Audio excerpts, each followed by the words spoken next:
नमस्कार पेरेंट्स, मैं हूं डॉक्टर दीपेश प्रजापति, डेंटिस्ट सिर्फ बच्चों का, जयपुर राजस्थान में। आइए इस वीडियो में बात करते हैं कि अगर आपके बच्चे को ऑटिज्म स्पेक्ट्रम डिसऑर्डर या ASD डायग्नोस हुआ है तो उसके दांतों का स्पेशल ध्यान क्या रखना चाहिए। सबसे पहले मैं इस वीडियो के माध्यम से अभिभावक को ये बताना चाहता हूँ कि अगर आपका बच्चा आई कांटेक्ट नहीं करता है, बहुत ज़्यादा एग्रेसिव है, आपका उसके नाम बुलाओ तो पुकारता है तो आपके जवाब नहीं देता है, हमेशा फ़ोन में ज़्यादा लगा रहता है, स्पीच डिले है, एग्रेसिव है, हाइपर एक्टिव है, अगर ये सब सिम्टम्स आपको दिख रहे हैं और आपका पीडियाट्रिशियन आपको एक स्पेशल इवैल्यूएटर के पास, डेवलपमेंटल पीडियाट्रिशियन या न्यूरोलॉजिस्ट के पास भेजना चाहता है तो प्लीज़ वो अपॉइंटमेंट मिस मत करें।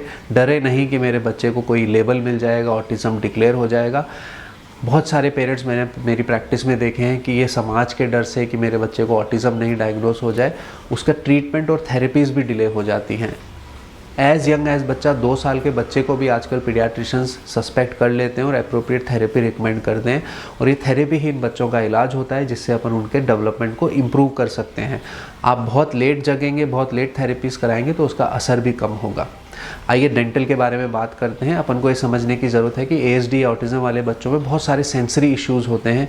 उनको छोटी सी भी चीज़, कोई हमारा डेंटल इंस्ट्रूमेंट या ड्रिल की आवाज़ भी पेन जैसा ही लगता है, तो इनका ट्रीटमेंट करना बहुत मुश्किल होता है।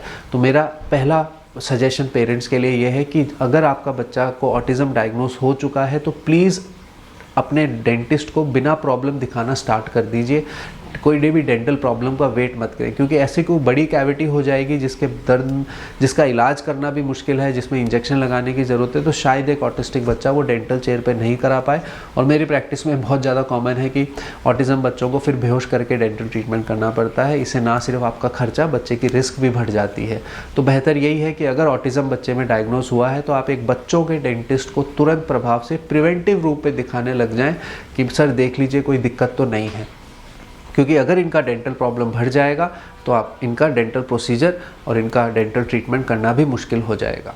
एक बात जो अपन को और बात ध्यान रखनी है कि ऑटिस्टिक बच्चों का डेंटल ट्रीटमेंट बहुत स्लो चलता है। इनकी सेंसेशंस इतनी स्ट्रॉन्ग और इतनी एक्टिवेटेड होती हैं कि इनको कोई भी नई जगह बिल्कुल भी अच्छा नहीं लगता है। तो आपको ये भी समझने की ज़रूरत है कि आपको एक स्पेशलिस्ट पीडियाट्रिक डेंटिस्ट को ही दिखाना है और उसको समय देना है। अगर वैसा कोई मामूली सा डेंटल ट्रीटमेंट है जिसमें बेहोश करने की ज़रूरत नहीं है तो उसका डेंटल ट्रीटमेंट थोड़ा बाकी बच्चों के मुकाबले स्लो चलेगा। अगर वो दूसरे बच्चे को 3 विजिट में करा सकते हैं, हो सकता है एक ऑटिस्टिक बच्चे को 7-8 सिटिंग लग जाए।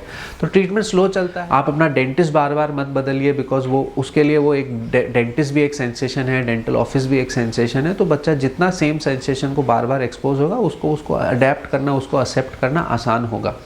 अपॉइंटमेंट्स के बारे में बात करें तो बेटर यही रहता है कि आप सुबह सुबह का पहला अपॉइंटमेंट लें। बच्चा फ्रेश होता है, डेंटल टीम फ्रेश होती है, उनके पास भी बहुत सारी एनर्जी और पेशेंस होते हैं उस बच्चे को समझाने के लिए, बच्चे को हेल्प करने के लिए। तो एक सुबह का फर्स्ट डेंटल अपॉइंटमेंट स्पेशल बच्चों के लिए हमेशा अच्छा रहता है। वेटिंग पीरियड के बारे में बात करूं कि अगर डेंटल ऑफिस में थोड़ी सी वेटिंग हो रही है तो उसको नया है तो उसको अपने डेंटल ऑपरेटरी में या डेंटल रिसेप्शन पे वेट मत कराएं। उसके लिए वो बहुत सारी न्यू सेंसेशंस होगी जिससे वो डरेगा और उसको अनकंफर्टेबल फील होगा। अगर डेंटल अपॉइंटमेंट आने में थोड़ी सी भी देरी है तो आप उसको अपनी कार में ही वेट कराएं, बिकॉज वो अपनी कार से ऑलरेडी परिचित है और डेंटिस्ट से मिलने से पहले घबराएगा नहीं। तो मुझे ये लगता है अगर आप इन सब बातों का ध्यान रखेंगे, जल्दी से डेंटिस्ट को दिखाना स्टार्ट करेंगे और ऑटिज़म के डायग्नोसिस को अवॉइड नहीं करेंगे और उसकी थेरेपीज जल्दी स्टार्ट करेंगे, तो मेरा मानना है कि अपन ऑटिज़म बच्चों का जो प्रॉब्लम है उसको बहुत कम कर सकते हैं और उनको एक नॉर्मल इंडिविजुअल बनने में हेल्प कर सकते हैं। अगर आपका इस विषय पे कोई और भी डाउट है, कोई और भी क्वेश्चन है जो आप मुझे पूछना चाहते हैं, तो आप नीचे दिए गए कमेंट सेक्शन या ऊपर दिए हुए ईमेल आईडी पे मुझे संपर्क कर सकते हैं। मैं आपकी बात का जवाब ज़रूर दूंगा।